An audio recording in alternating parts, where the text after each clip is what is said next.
Good evening, everyone. Thank you for being so patient. I'm seeing already 85 people waiting. You would think we were giving some whiskey away or something tonight. Tonight, I've got two guests. One will join me for a brief period of time, and then another one for a longer conversation, both called Andrew, just to keep things very, very easy for myself. Um, for the first 10 minutes of the show, I'm going to be joined by Andrew Benjamin from Maggie's Highlands. He's going to be announcing the winners of the prizes of the draw. And after Andrew goes, I'm going to be joined by Andrew Russell, the general manager of the Speyside Cooperage. We're going to be having a longer conversation. I've got some questions that I'm keen to ask, and I'm sure you guys do as well. So after the draw, hang about and make sure to get your questions in. So I'm going to bring Andrew Benjamin in now.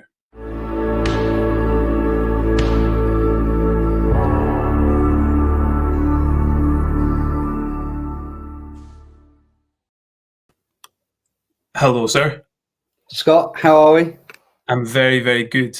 I'm very, very good because I've seen that in the last week, the number that we had set at £5,000 has not only been smashed, but it's gone through the roof. And we have now, at the end of the draw earlier on today, we were at £8,144 from 469 people. So an incredible, incredible effort from the whisky community. Yeah, absolutely incredible. And it's what we said at the beginning of the show. We wasn't sure how it's going to go in the tough times that we find ourselves in. But to be over our target by the end of the show last Saturday, I think just blew us all away. The generosity that people showed, it was just incredible. And we're just truly thankful for it. Yeah, I mean, it was a big surprise. Like you say, at the beginning, we were still a little bit like, okay, let's see what we can do. And then about 5 hours into the show, what a marathon show it was, I get a message from you. I hadn't even been checking the donations at that point, and I get a message from you just saying, boom, wow. So I think we were both pretty surprised, but both very, very delighted to have achieved the target.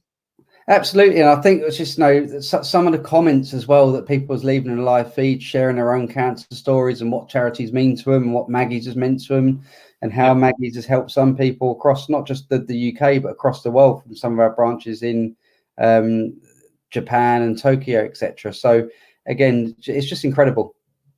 Yeah, absolutely. So a little bit about what we're going to do, just for everyone that's listening patiently with their fingers crossed, no doubt.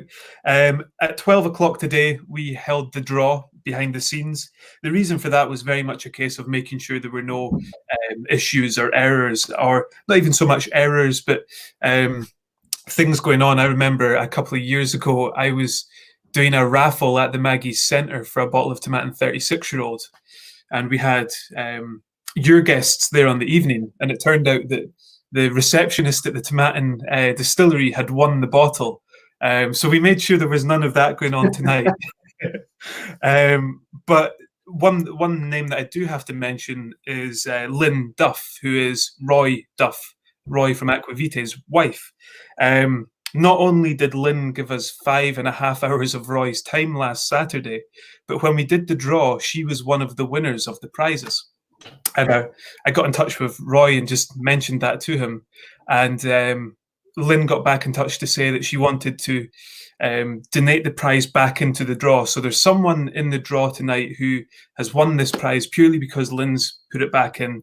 Now, Roy did mention to me that they're tripping over whiskey in that house. So we're probably doing them a service by taking that bottle off their hands. But a massive, massive thank you to Lynn, not only for your donation last weekend and for giving us Roy's time, but also for putting this bottle back in so that the community can enjoy it as well. And before Andrew announces the winners, I just wanted to remind everybody that if you haven't won a prize, remember 469 people donating 23 prizes to give. I'd say that's a sort of lottery that I'd like to play. But if you haven't won a prize, you still have, because everyone who donated, your name's getting put on a list at the visitor centre at Tomatin. And when we eventually open back up and when we're eventually able to see each other and travel, there is a dram of the Tomatin PX Visitor Centre exclusive cask with your name on it. So everyone gets a dram, but a handful of people are going to be very, very happy tonight. So Andrew, do you want to read out the names of the winners? Sure. Just before I start, again, I'd just like to express on behalf of everyone involved at Maggie's, thank you so much to everyone who has donated to get to the incredible £8,144 that we've raised, but also to the Tomatin Distillery for yet again showing such fantastic support. The efforts that you guys go to support Maggie's is just incredible, and we're so thankful. Also to Roy and to all the other distilleries that have actually donated whiskey, and to other individuals that have actually donated from their own collection for the prize draw. So thank you very, very much. It really means a lot to us. So on that note, I shall now announce the 23 winners. So number 1 is Andrew Cunningham. So well done, Andrew. And then number 2, we have Ryan Lim. Ryan Lim. And then number 3, we have Louis Del Porte. Number 4, Jeremy Watt. Well done, Jeremy. Number 5, Lee Hosey. And then in number 6, we've got Stuart Gillespie. So Stuart Gillespie, well done. Number 7, as you say, has been changed from Lynn Duff, who very kindly put it back in. And that prize goes to Jesper Jesperson. What a very cool name, Jesper Jesperson. Number 8, John Musham. Number 9, we've got Alex Arnott. And number 10, just over halfway, Martin Bishop. Number 11, Thomas Thompson. Number 12, Charlene Carnegie. And number 13, unlucky for some, not for Frank Gertz. Well done, Frank.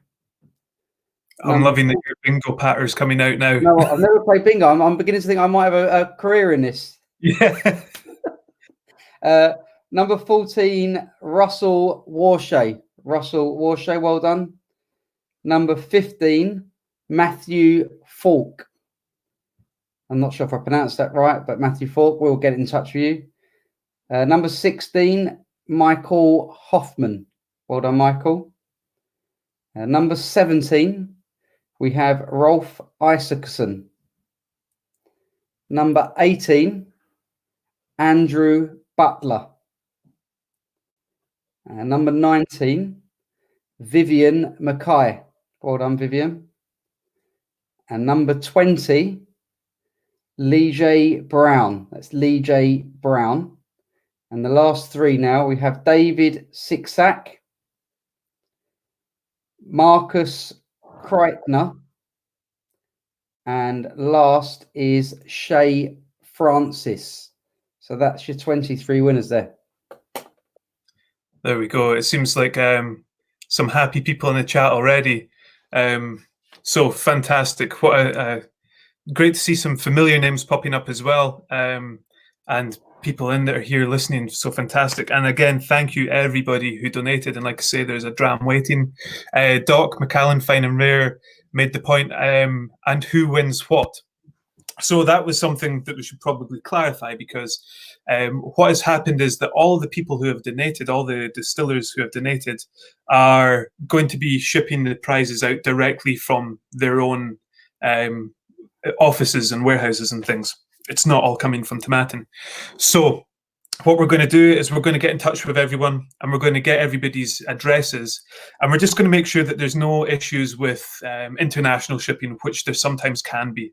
If there's any issues with international shipping, we want to take that burden on ourselves. So what we're very much looking forward to doing is for you guys that have all won a prize to at some point find a box on your front door of a bottle that you don't know what it is. You know you've won a prize, but that's going to show up on your doorstep and be a nice surprise for you to find out what you've won as well.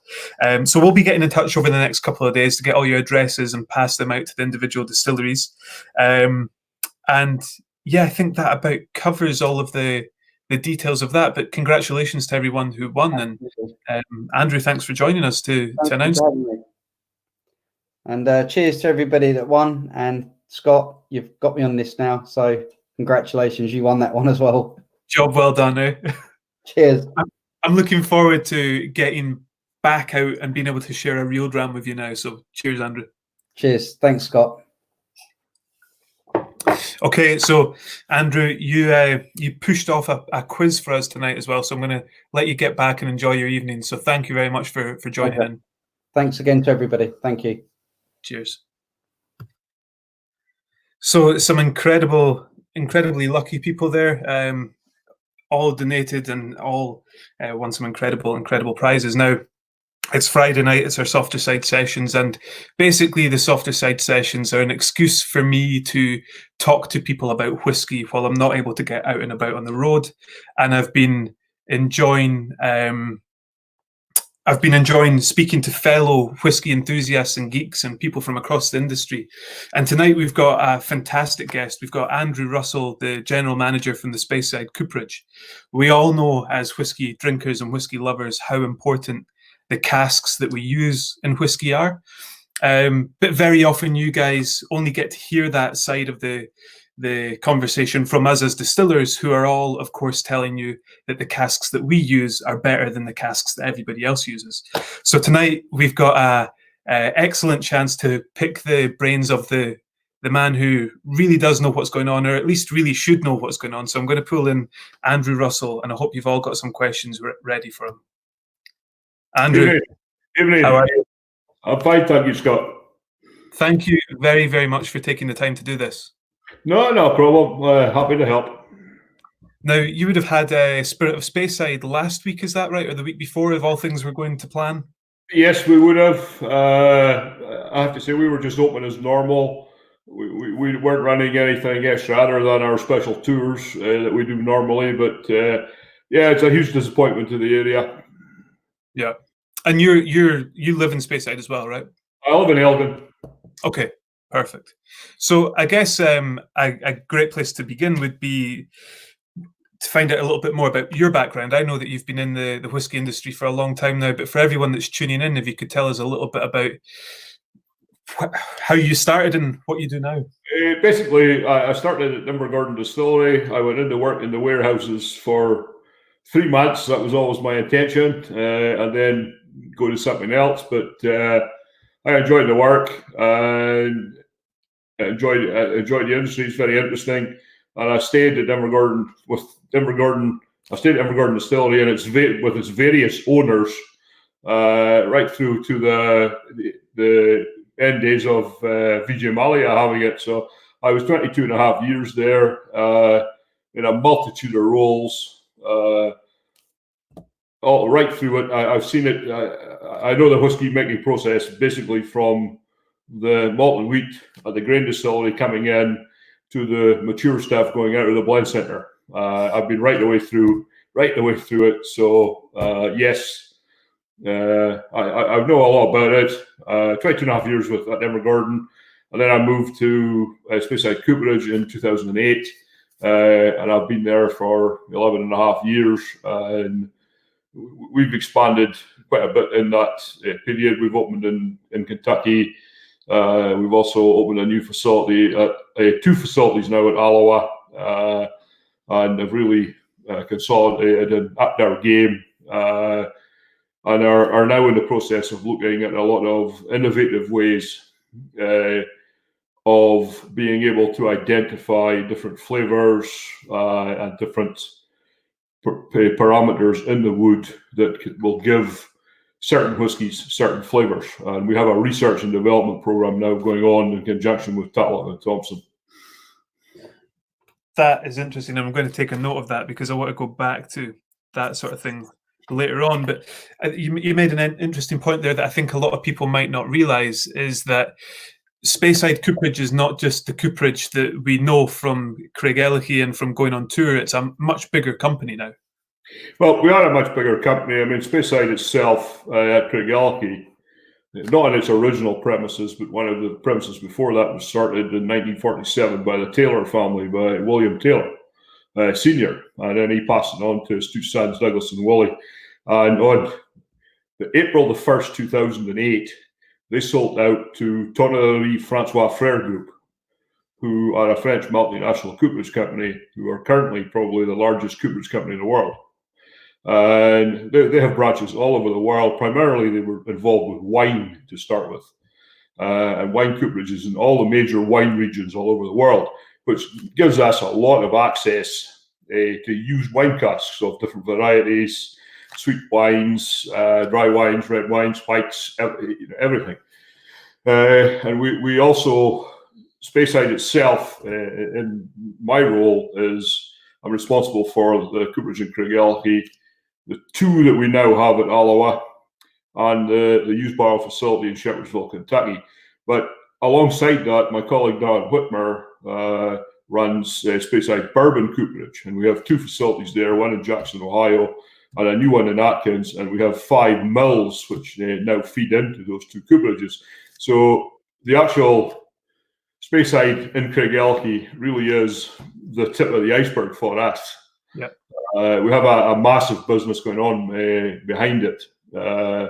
We probably take into Scotland annually about we trade about 750,000 casks. Wow.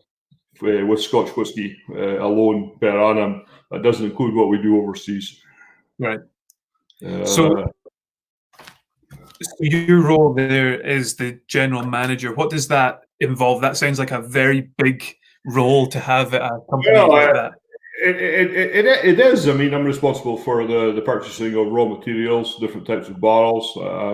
Responsible from everything in between. A lot of the time, I mean, for an hour this morning, I was the HR manager. This afternoon, I was health and safety manager. I mean, we've got good guys. I mean, we've got an excellent managerial team, I have to say. Very, very small. But we go from top to bottom very quickly, which can help an awful lot in the decision-making process. We've got a great team. We've got a great workforce. We don't really have an awful lot of issues that way. But it is an interesting role, and you learn a lot. Apart from COVID-19, I travel a lot. Right. So you see different things. You pick up things. You get a little bit of knowledge. Going and seeing the sherry cask industry is interesting. Same with port. Same with the wines. Everyone does things just a little bit differently, no matter where you go, and you pick up something from them. So yeah, I'm just taking notes of the questions as they come in the chat. Luna Aaron's already been in, and it's something that we will maybe go back to in a bit, but she was asking, where do the majority of the casks come from? And I guess that is in terms of the casks that are coming into the Scotch whisky industry, where the majority of those come in. It's a real easy one, actually. Most of them coming in from America, primarily from the bourbon and American distilling, bourbon Tennessee whiskey, simply because of the greatest law in the world that they're only allowed to use them once. It's the most plentiful supply of casks out there. I mean, currently you're probably looking per annum 18, 19, about maybe 2 million of them being dumped each year. Now, that was something that I was wanting to jump back on, because in 2014, I think it was, when there was the shortages, there was fluttering of chat about legislation being changed. And for me, I never heard much more about it until I was on a boat in Sweden at the start of this year, and a fan asked me, what are you going to do when the bourbon barrels start getting reused? So it was a question that was coming up a little bit more in the last couple of months before COVID. So just wonder if you've got any more insider knowledge on that. We haven't got insider knowledge. I have to say that every couple of years in the United States, whether it be in Kentucky, the last big challenge, when you're talking about 14-15, was in Tennessee. And they were trying to get the law overturned there. It was a small micro distillery backed by a nameless multinational who was trying to get the law changed so that they could use the casks again.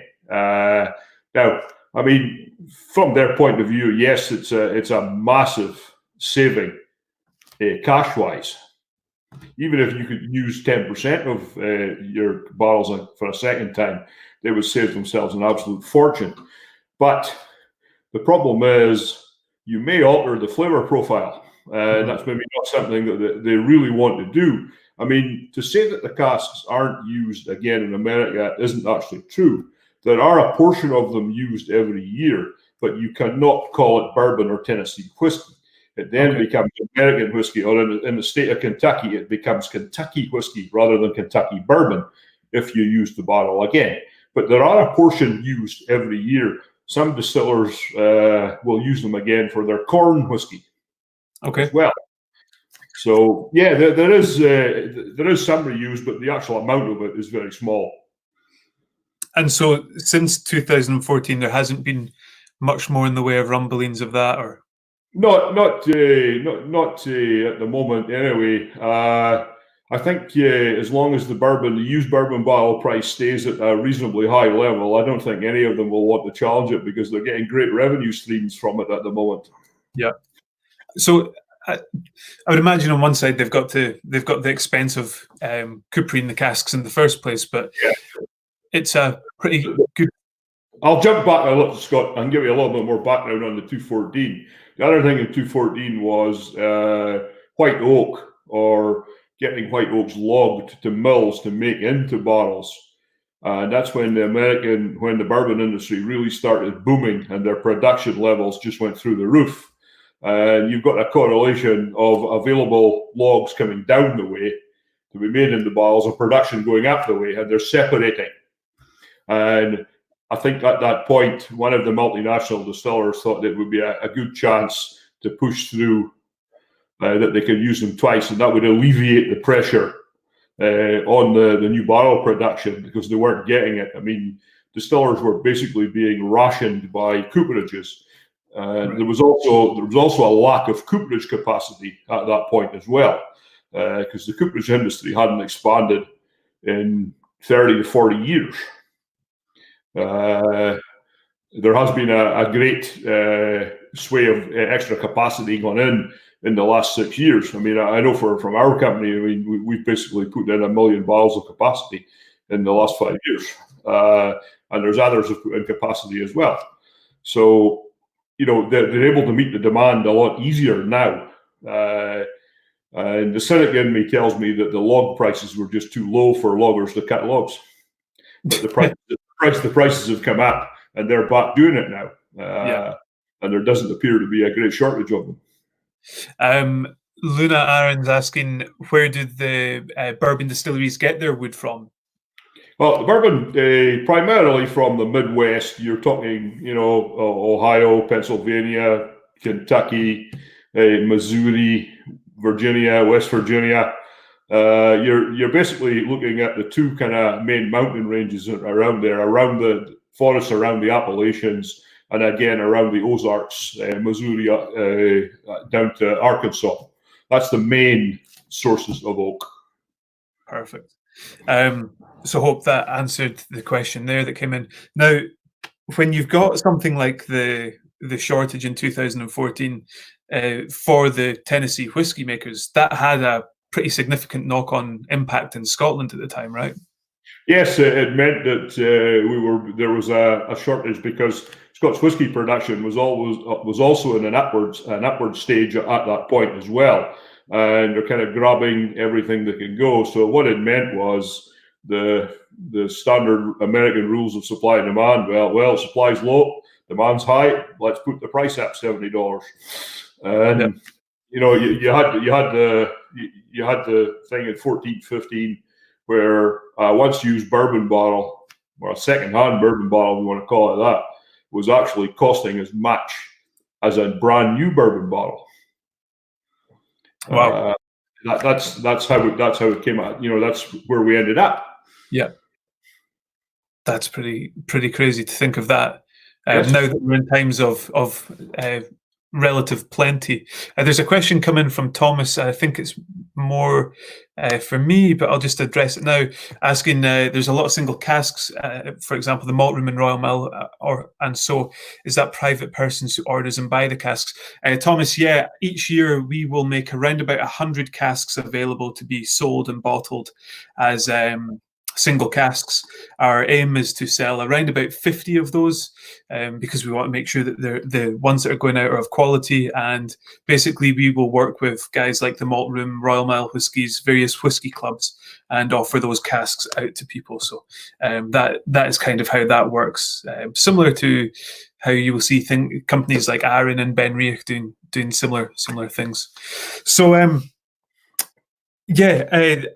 jumping back in, you mentioned as well that the coopering industry has expanded in the last few years. Is that very much to meet the demands of whiskey distillers, or is that taking into consideration things like tequila, rum, and just this general craft spirits boom?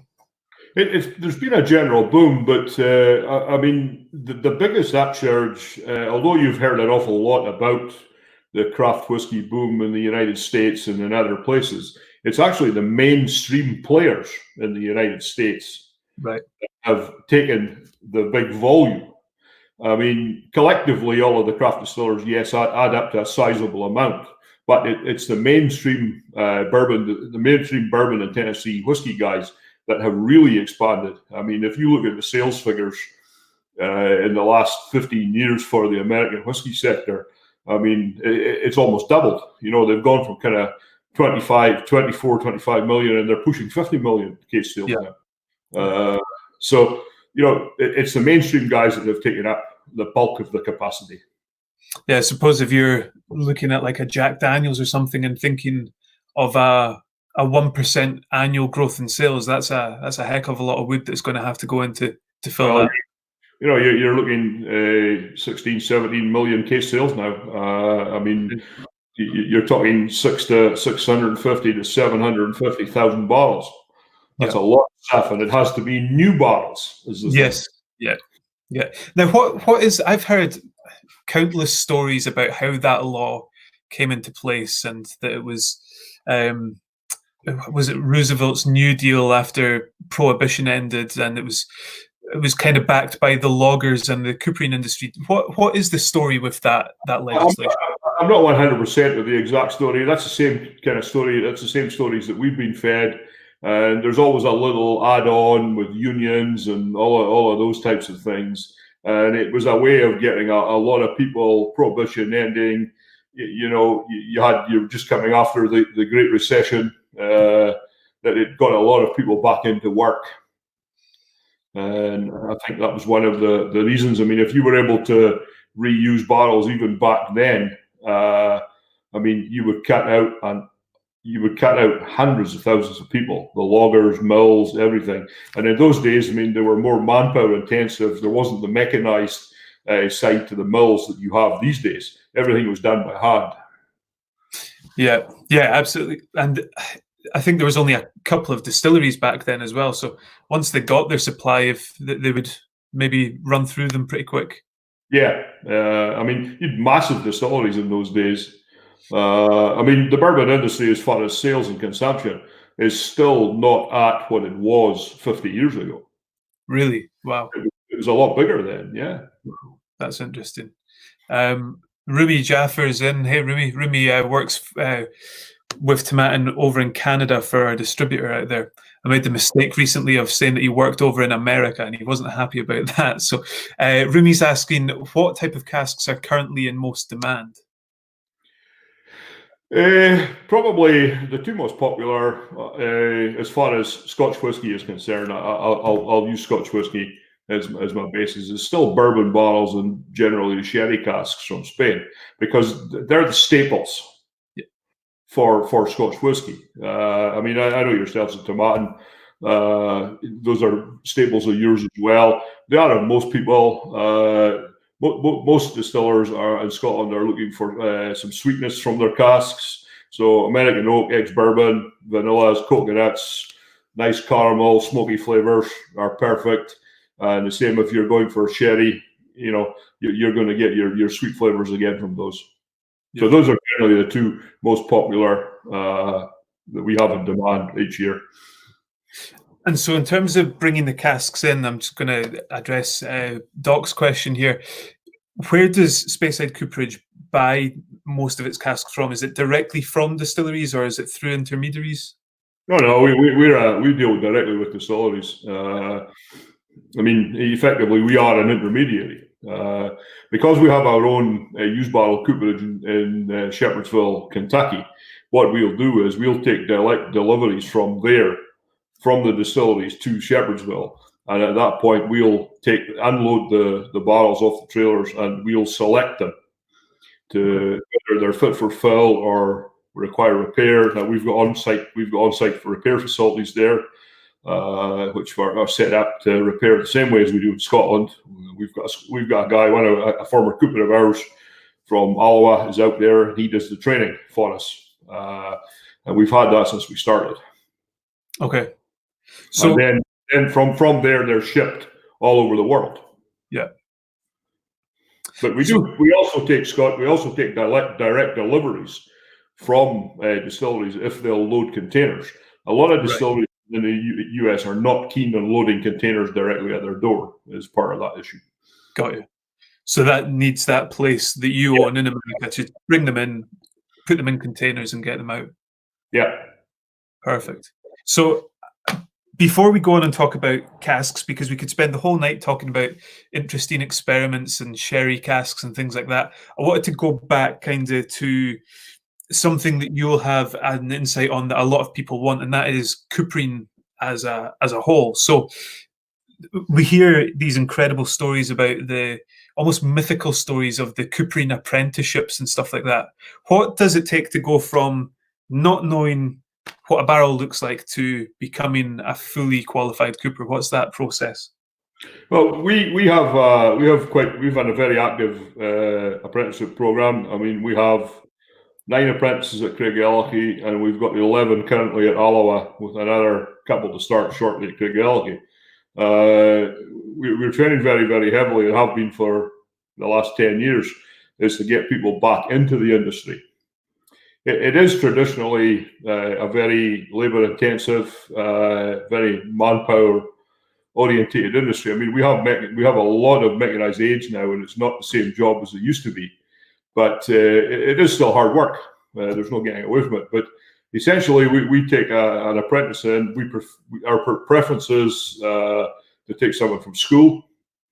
So they're coming into the labour force that way, and they'll spend 4 years with us doing what they're learning their trade or their craft, if you want to call it that. And at the end of there's various tasks all the way through. And at the end, towards the end of their 3rd year, they're given what is called a trade test from the Scottish Cooperage Federation. And what that means is that there is a set procedure and certain things that the 2 adjudicators, who are very experienced coopers or even members of the Federation Council, will come out and view the apprentice for between 2 and 3 hours. And they'll tick the boxes and say whether he has passed or failed or needs more time to do X, Y, and Z, and then they'll revisit them. And he then has a final year, basically honing his speed work, getting up to working to PBR rates. We pay our guys by results, so they're paid per cask.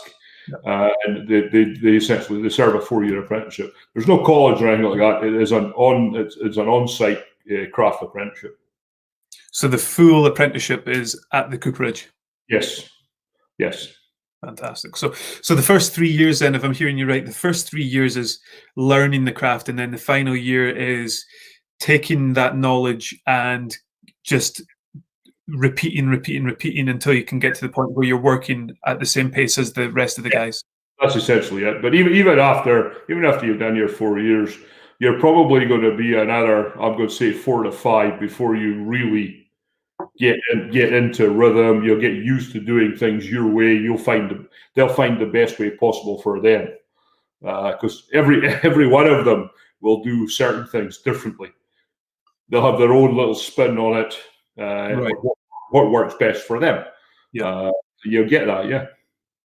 Fantastic. And once they've qualified, I mean, how many qualified coopers are there in Scotland right now? You were saying that you were trying to pull a lot of them back into the workforce.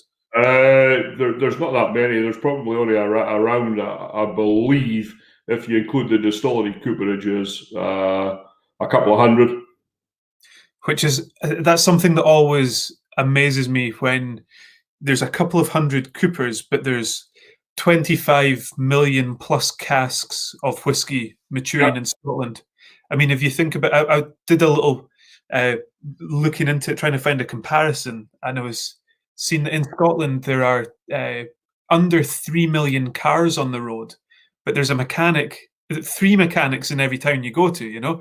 So if you just look at what those 200 people are, a couple of hundred coopers are responsible for, it's pretty incredible. See, the problem is, I mean, there used to be several thousand coopers in Scotland. But the industry fell back, and one of the things that controls the coopering, I mean, is cost, to be perfectly honest. But when bourbon barrels go to very, very low prices, it's sometimes cheaper to ship in a bourbon bottle from the States than it is to get your own cask repaired at a cooperage. Right. It's just supply and demand. Your costs for coopering a cask are reasonably fixed. You have a price to the cooper, you have an overhead for gas, electricity, consumables, everything, and those only go one way. They only ever go up. They never come down, those fixed costs. Yeah. You know. True enough. And yeah, so your cost of repair is reasonably constant. It doesn't go up very much. Personally, I'll say this, and Graham will be laughing if he's listening, but it doesn't go up enough.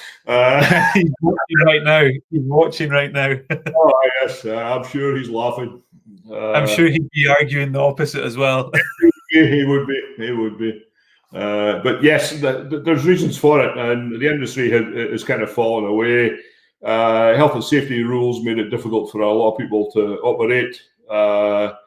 And unless you're willing to keep going with health and safety and updating equipment and your procedures and everything else, there's no way that some of these places could operate or should operate.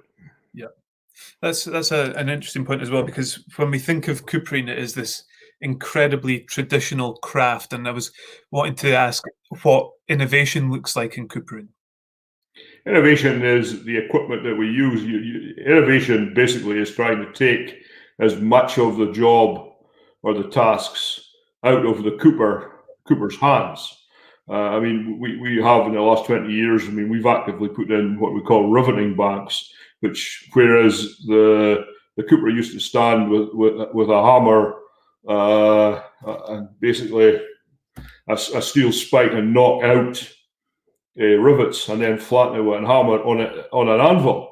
Whereas we've got machines now to do that, hydraulic machines. You hold this, you press your foot down, and it does the work for you. Yeah. So that takes out a lot of the RSI and the vibration white finger and all the problems that they had with that.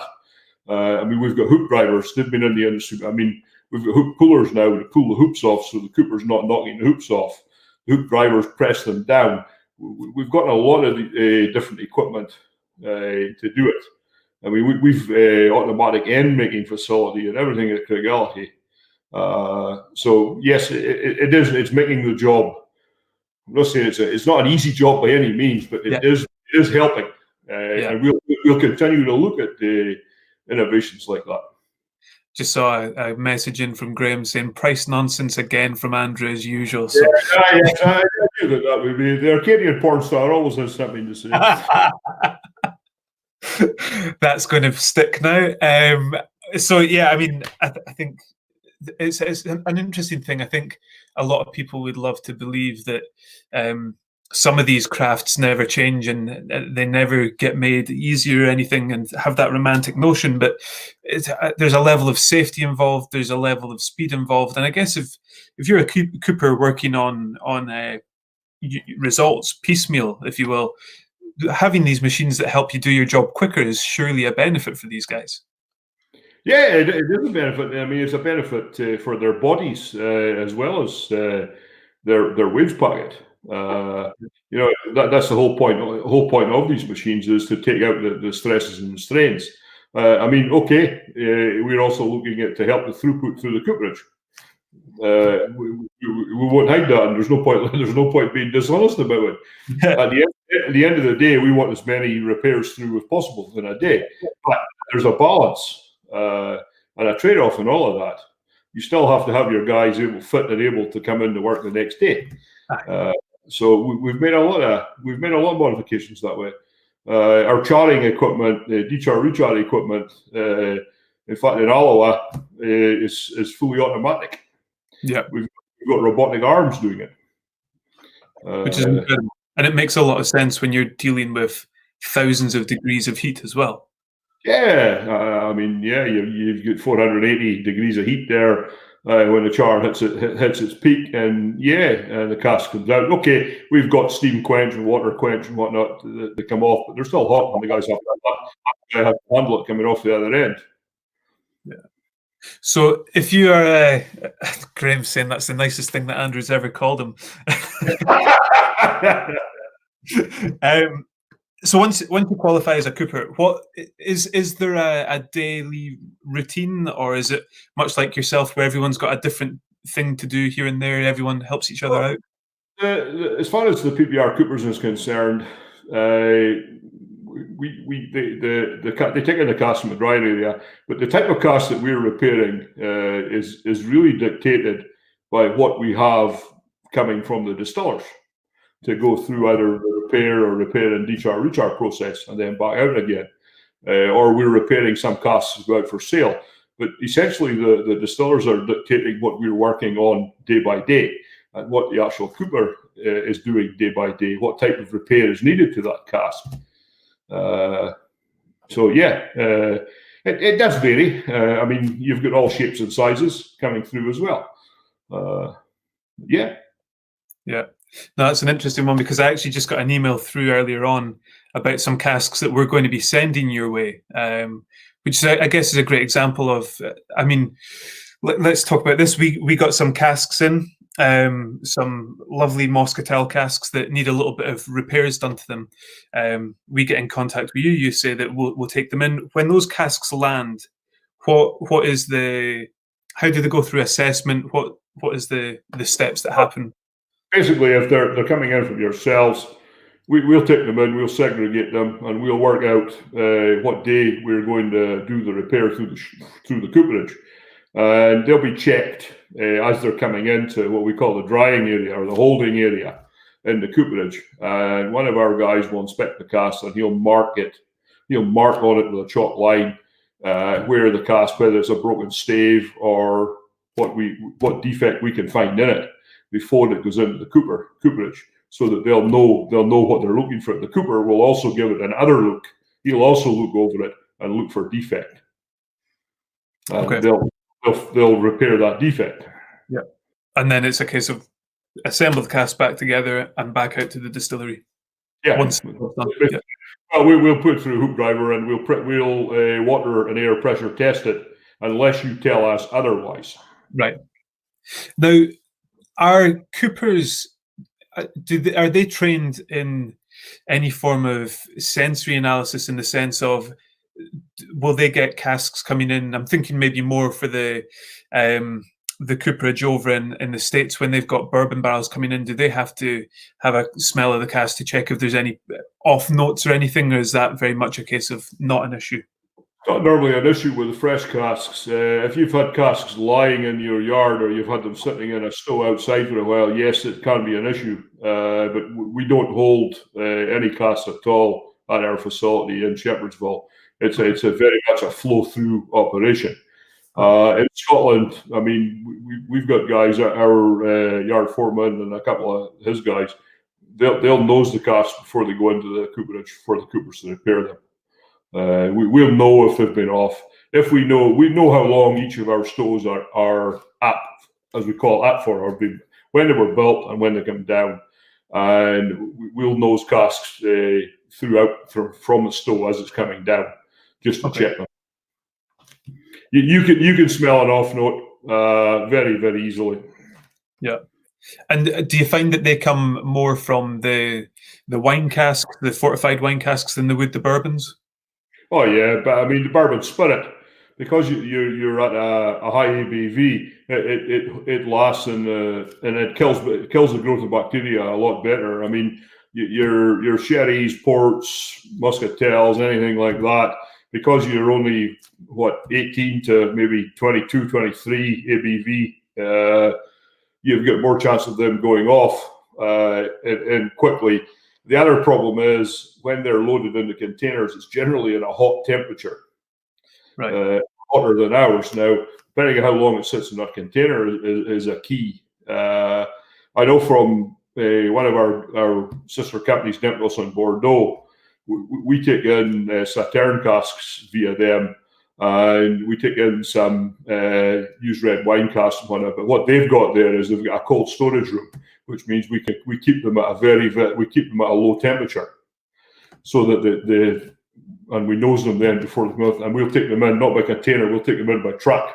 So you're getting them in, they're loaded one day, we have them in generally within 36 hours. Okay. Just to avoid that, because the only other way that you can avoid the growth of bacteria in these casks if they're going to sit for a while is to sulfur them, and you don't want that. Nobody wants sulfur in their whiskies, so you don't want that. It's almost a swear word now, isn't it? It's got so many negative connotations, and rightly so. But yeah, and I mean a lot of people have been burned with that. They took in, and you're talking 2014, 15. A lot of people took in a lot of sulfured wine casks, and they're now finding that they've got an awful lot of whiskey that they don't like. And was this just looking for casks to hold the liquid in lieu of the bourbon barrels that they weren't able to get? That's exactly what it was. That's right. Exactly what happened. Interesting. So let's talk about that that aspect. Or actually, before we move on from there, I'd heard of recently Cooperage is experimenting with ozoning wine casks for longer delivery, particularly talking about like American red wine casks that would have a long transport over to Scotland and could spoil en route, and the ozoning was perhaps an alternative for sulfuring. Is that something that is real, or? It is real. I mean, there has been several companies have tried it. I'm not sure how they got on. It's not something that we've done or tried yet. I have to say it is something that interests us. I mean, we've been looking for about 18 months. We actually have a method of doing it now, and are looking to get machinery built later on this year of getting away from using water for pressure testing. Right. We are going to be looking to use carbon dioxide. We use pressurized carbon dioxide. Okay. And we'll be able to pick it up on sensors then when it comes through, rather than the water. Because when you do that with water, there is a chance, if the cask is not filled quick enough or the water is not emptied out properly. And as you know, when you empty a cask, you can empty it. You can go and empty it again 2 days later, and you still get a little bit comes out of it. It's the same with water, and you can get bacteria to grow. So the idea by using CO2 was that it's food grade and it won't taint the whiskey or the liquid going into it. So we've pretty much got that sorted now, and we'll be able to do that from the end of the year. Okay, that's interesting. And I think the thing with all these things is, with all sort of experimentation in whiskey, it's going to take a long time before we fully are able to measure and trace any differences, improvements and things, because we're waiting for the spirit to mature. A question that's come in. Sorry. Yeah, I mean, that is true. I mean, for us, we are doing a lot of experimentation in the background. Yeah. I mean, we have our own PhD student, a guy that who works for us now, and he's doing a whole multitude of maturation experiments for us. We have basically filled every type of cask we supply. We filled 6 of each, and the idea is that we're going to build up a matrix of we'll get different flavors, different colors, what kind of bands it will give us, and everything else. Yeah. We've also got a side experiment that he's doing is on the identification and removal of organosulfate compounds from spirit. Right. because of this issue with the wine, we're looking at how we can do it and how we can remove it. Okay. Basically initially through rechar, shaving and recharring or toasting.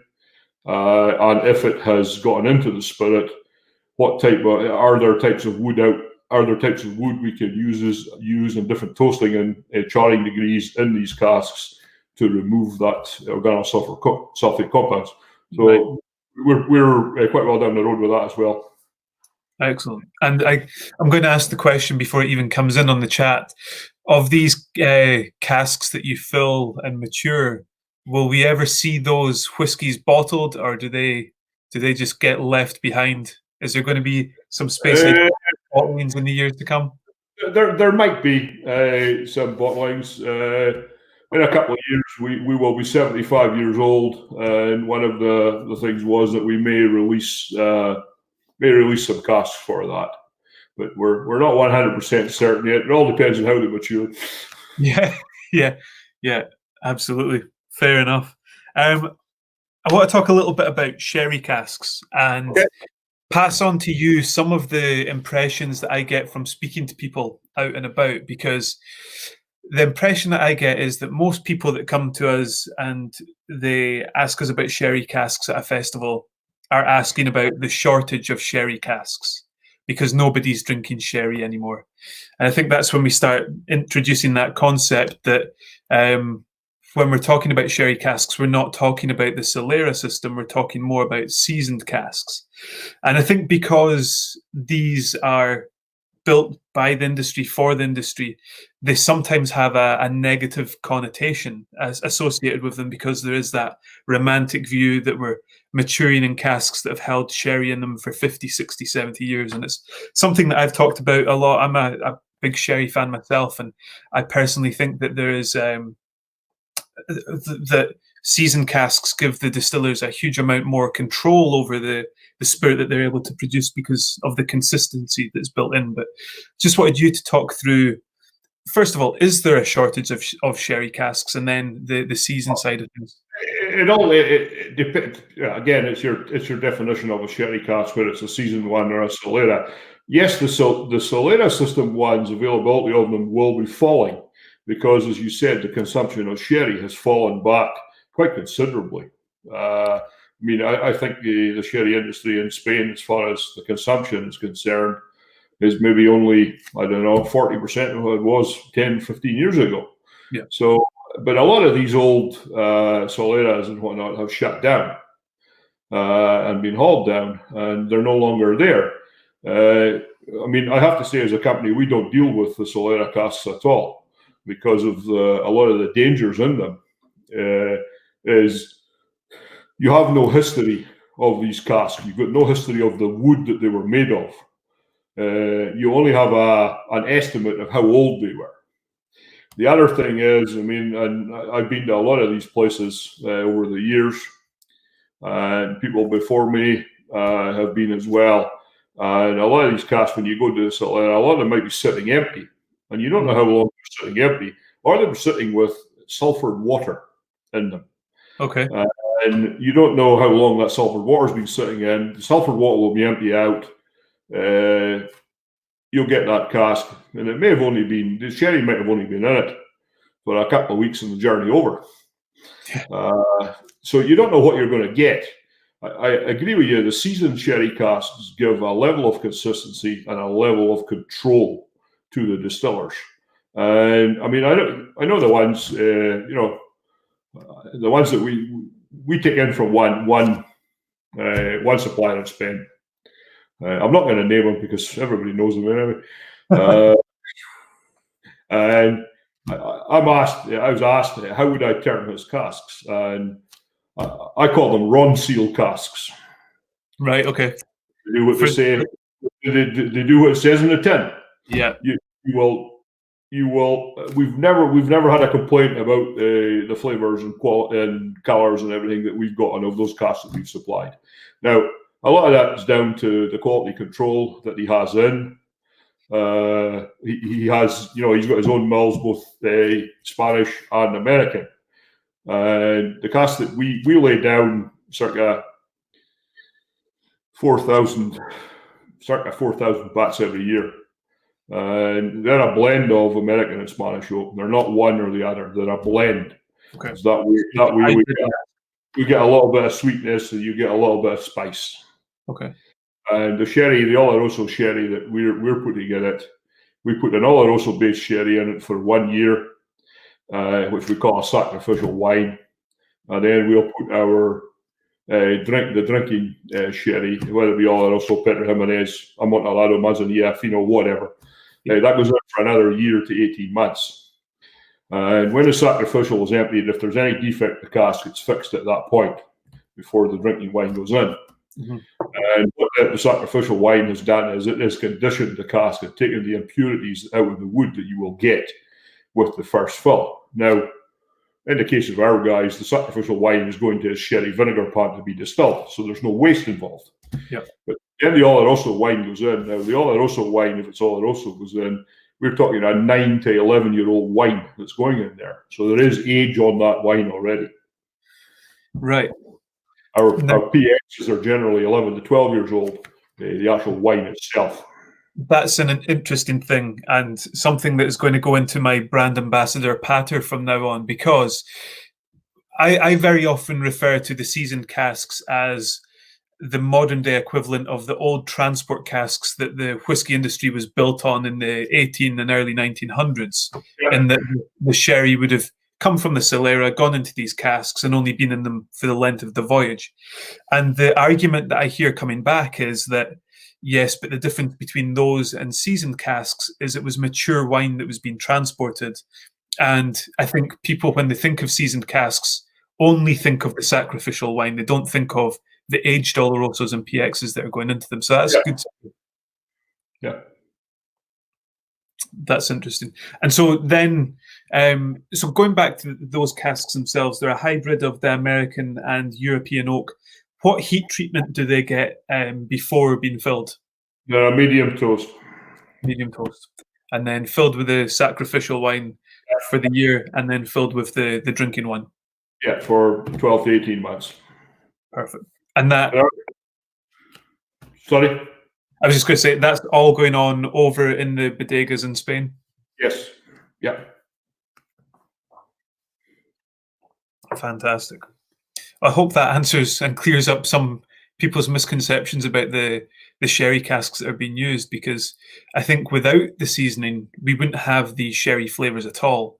And I think one of the biggest problems is not the fact that people have a negative connotation of the seasoned casks, but they've got such a positive view of the Solera casks. And it's good to hear you talk about some of the issues that you face as a cooperage with these Solera casks. I mean, I think if you're a sherry producer and you've got a Solera, the only reason you really want to get rid of those casks is if they're falling apart, if they've done their job. Yeah, I would agree with you there. They're past their use, and the sherry is not going to pick up anything from them. You're going to take them. You're going to basically take them out the bottom. Yeah. So, in that respect, the cask that you're actually going to take in, then, if you're taking in Solera casks, are pretty much exhausted. Mm-hmm. Yeah, yeah. Certainly from a wood point of view, anyway. Yeah. There's the other thing. A lot of these casks and Soleras that have been over there for years are a lot of whiskey bats that have been used for whiskey have been sent back to Spain, and then what they've done is they've shaved the insides of them and reused them again. So, right. You're not getting any new wood effect into the sherry at all. I'm just going to quickly answer a question. I want to go back onto that shaving thing, but Thomas is asking, is there a Highland Whiskey Festival bottling this year? So you guys would have had the Spirit of Speyside a couple of weeks ago. This week was meant to be the second Highland Whiskey Festival, and Friday is Tomatin Day. I think they know that we know how to throw a party, so they give us the Friday. And we were going to be doing some pretty cool things, actually, and that's all gone up in smoke. And Thomas, there was going to be a bottling, but luckily or unluckily, I guess it depends on your perspective, we were able to pull the plug on that early on, rather than get halfway down the line and have to put a stamp on it to say no longer a Highland Whisky Festival bottling. We're looking at ways that we can maybe do something to bring more whiskey to you guys in the coming months. Hopefully, it won't last that long, but we're looking at what we can do to get interesting liquids to you. So you mentioned their shaving, and that's something that we're hearing a lot of in Scotch whisky at the moment as well, is these shaved, toasted, recharred casks, or dechar, rechar. I guess the best place to start is, what is that process? Well, for us, dechar, rechar is essentially, there's a couple of different processes in it. One basic one is to use a flail or a very stiff steel brush to brush off the carbon layer, or toasted layer, charred layer of the cask. The other is what we do at Allowen, are just about to start at Craigellachie now, is where you actually shave, which means we're actually going to remove 3 millimeters off the inner surface of the cask, which means, in theory, the theory behind it is you will go in there and rechar it, or toast it or rechar it at whatever level that you've gone. Now, the idea is that you've taken 3 millimeters off it, you've recharred it, so you're going to get your different smoky flavors. You're going to get the release of caramels and coconuts. But by taking 3 millimeter off it, it means when the spirit penetrates in, which is generally 6, 7, 8 millimeters into the wood, that it's actually going to penetrate into wood that the previous spirit then hadn't reached. Right. So it's going to pick up, it should in theory pick up a lot more wood extract. Okay. So would the best way to talk about this sort of influence there to be almost like halfway between a virgin oak and a first full bourbon barrel? It would give you similar characteristics. It might not give you all of the characteristics, but you would get similar ones. Right. Okay. At 1/3 or 1/4 of the price. There you go. That's where the economics come into it, and it's absolutely rightly so that you would want to be able to.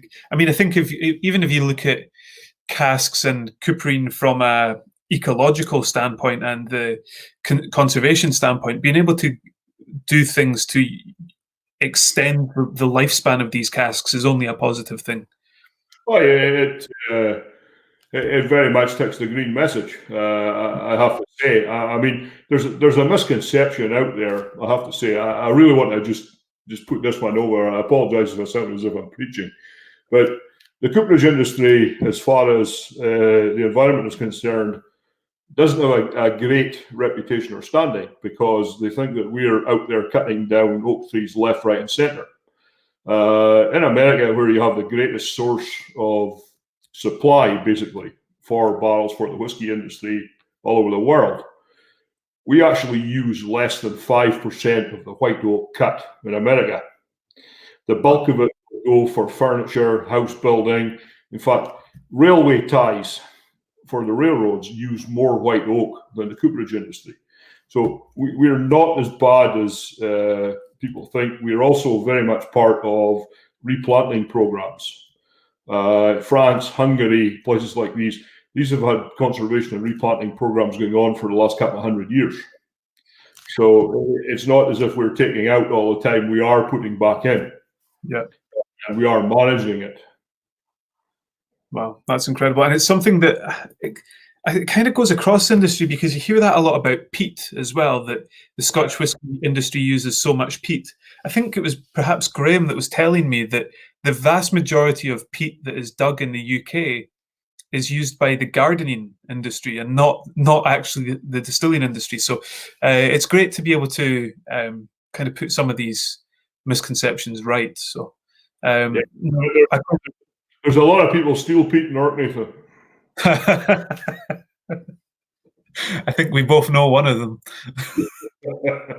Now, one of the questions that came in, and I saw that fleeting past, was when the whiskey is dumped and it's gone for bottling, do the casks go straight back to the cooperage? I think it's maybe different for other producers, but certainly for us, we still have a small on-site cooperage where we've got one cooper, and it means that once the casks are dumped, he's able to do a very quick assessment of the cask, and if the cask's fine, then we can use them straight away again. But I'm assuming that for companies that don't have that, then maybe the casks are going to you guys for almost an MOT of sorts.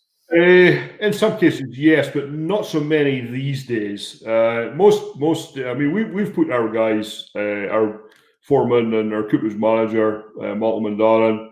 They've gone out to various distilleries and shown, trained their guys on what to look for as far as defect is concerned, so that they don't need to put them all straight to us. They only put the ones that actually need attention to us. Right. So we've done that actively. In some cases, they'll accumulate casks at the distillery, and one of our guys will go out and check them over, rather than them transporting all of that cask, because it's just a waste of transport if 90% of them don't need anything at all.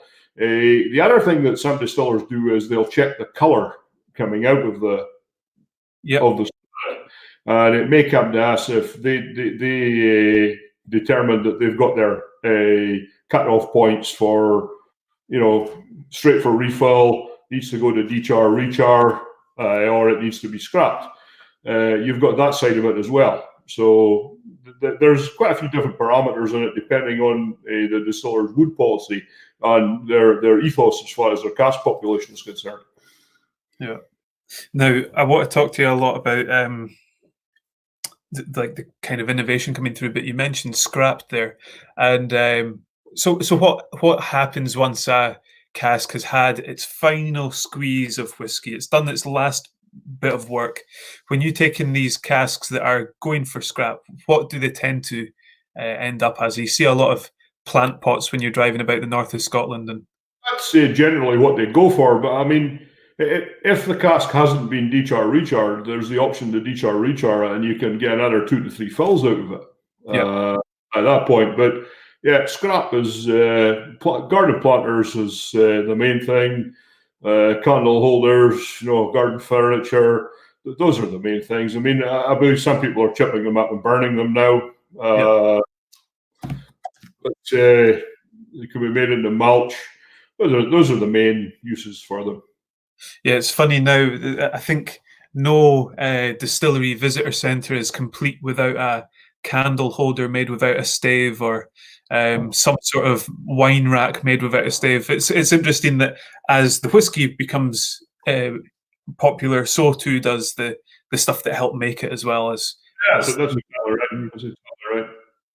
So we have been very lucky to work with Speyside Cooperage for a long time now, and been able to reach out to you frequently to say, have you got anything interesting coming in? And quite often you'll have interesting wine casks or sherry casks or port casks coming through. So out with the bourbons and the sherries, what tends to come in, and what tends to be the things that interest people? Things that interest people is that they're generally looking at the sweet or fortified wine side.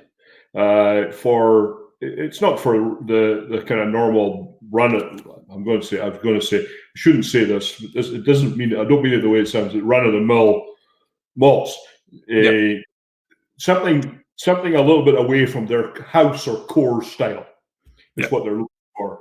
And you get them now. I mean, it's difficult to find something that hasn't been done. Yes.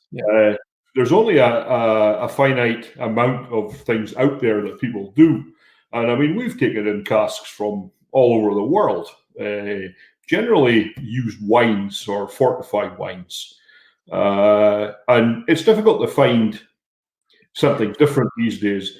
The line that a lot of people have gone down now is, yes, they're wanting a good cask, they want it to give good spirit, but there has to be a backstory or marketing story on where it came from, or something that's adjudged to align with their brand, or something like that. And it is actually getting more difficult to do something different. Mm-hmm. So I think that's an interesting point as well, because I'm quite often getting asked, what winery was that, or what sherry producer did you get those casks from? And on some occasions, my answer to that question is, we bought them from the Speyside Cooperage. We know they're going to be good quality, but we don't necessarily advertise the provenance of that. Is there anything being done from the Cooperage point of view to allow that transferring of information? We have done it with several of our customers. We've gone back through the people that we bought them from the winery. If we bought direct, and we've asked if it's okay, as to they can use the provenance, tell which winery it came from. 9 times out of 10, they say no. Yeah. Occasionally we do, and we have found some that are quite happy to do it. But it is a reasonably difficult thing, because everyone wants to protect their own brand and their own identity. I think in some of these cases in the wine industry, there's a snootiness and snobbery that they don't want to be associated with a whiskey.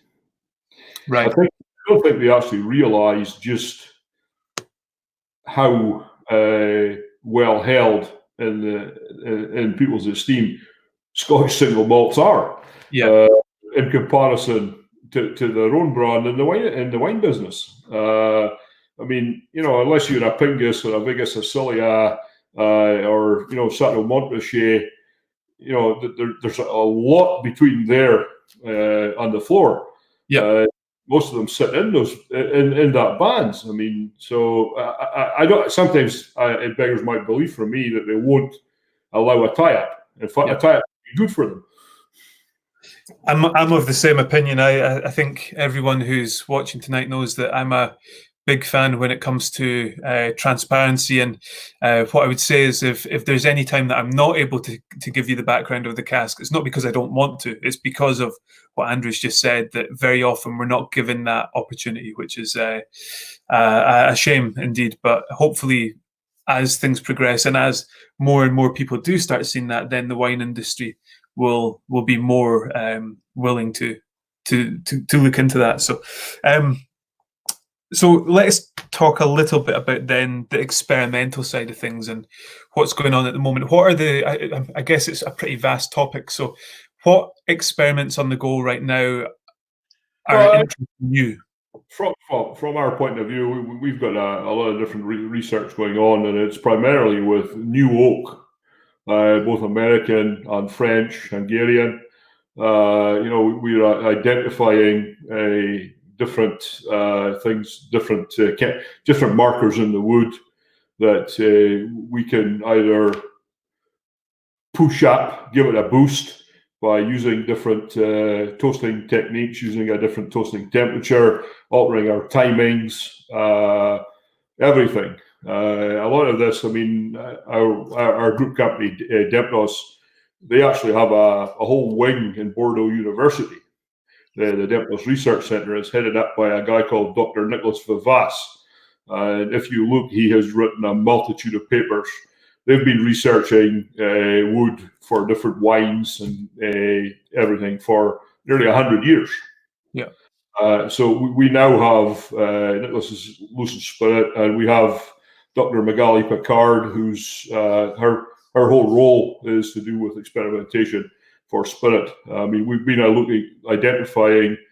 looking at the tree and everything else, what parts of it are best to give certain flavors at different toasting and at different temperatures.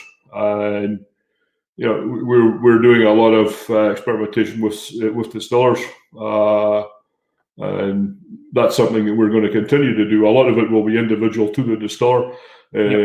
You can actually make up a very, very individual casks to each distiller by using different bits of it, right? And boosting certain markers in it that will, give different flavors to the spirit. The flavors maybe the distiller wants it. Maybe they want some more a nuttier flavor, or whatever. To be perfectly honest, so we're doing a lot of that at the moment. Yeah, that's all very interesting. I'm just seeing some questions coming in as well. So, are virgin casks ever charred for Scotch maturation, or is it too much like American whiskey? they're used actively in Scotland at the moment. Yep. It's becoming very much a hot topic at the moment. I mean, I'm in my glass right now. I think from Scotch distillers, for a lot of the Scotch distillers, they sell a lot of whiskey in the United States. Yep. So the palate in general, and I'm generalizing here, the palate in the United States generally picks up sweetness. Yep. And American oak will add sweetness to your Scotch whisky. So I think a lot of them are going down that route. Primarily, it is market driven. They'll put a whiskey in a different market to what that market requires, or will sell in the market more than anything else. Yeah, I talk about it to folk all the time. Our Tomatin Legacy is 85% matured in bourbon barrels, but the final 15% is virgin North American oak casks. If you ever wondered what we're using those casks for, but it's going into legacy, and it's very much that reason that this is it's the entry point to our brand. We want it to be something that people can both enjoy as they progress through whiskey, but also be introduced to the whiskey in a great way. And if you're trying to introduce people who have drunk bourbon for most of their drinking life, having some of those flavor markers in there is a great way to bring them over to more of the traditional Scotch flavors through time. And it's also more mixable. Which is becoming incredibly important. Yeah, incredibly important as we try and move away from the old stereotypes of whiskey for drinking neat sort of thing. Oh, drinking neat, you can't put ice in it, all of those types of things. Yeah. I mean, my abiding thing is I don't care what people put in it as long as they drink it. Exactly. I mean, a couple of weeks ago we had Graham on one of these sessions, and I think the sirens started going up when he announced that he was drinking a Tomatin Legacy and Diet Coke. You know, and I think it was a brilliant moment because it was, well, you can't question that he's a master distiller. He's got the right he wants, as does everybody. But last put something that Diet Coke will taste good with. Diet Coke is appalling. Yeah, absolutely. Well, we are now at 10:15 in the UK. And for all of you people watching on YouTube, I've just realized that this is the first week that I've not shared this to Facebook. So normally we go out live on Facebook and YouTube at the same time, but I have dropped the ball there. So I will apologize to the marketing team in advance and get that over to Facebook straight away. But for all of you people watching on YouTube, I'm so glad that you could join in with us tonight. And Andrew, thank you again for taking the time and for answering so many of my questions and the questions that have come in. It's been very, very insightful, and there's more strings to my bow when I'm going out into whiskey world now, and also more nicknames to call Graham Unson. So thank you for that little gem as well. Yes. Okay. Thank you very much for having me, inviting me, Scott. Very, very helpful. Very happy to help out. Thank you. Cheers. Thank you. Cheers. Bye.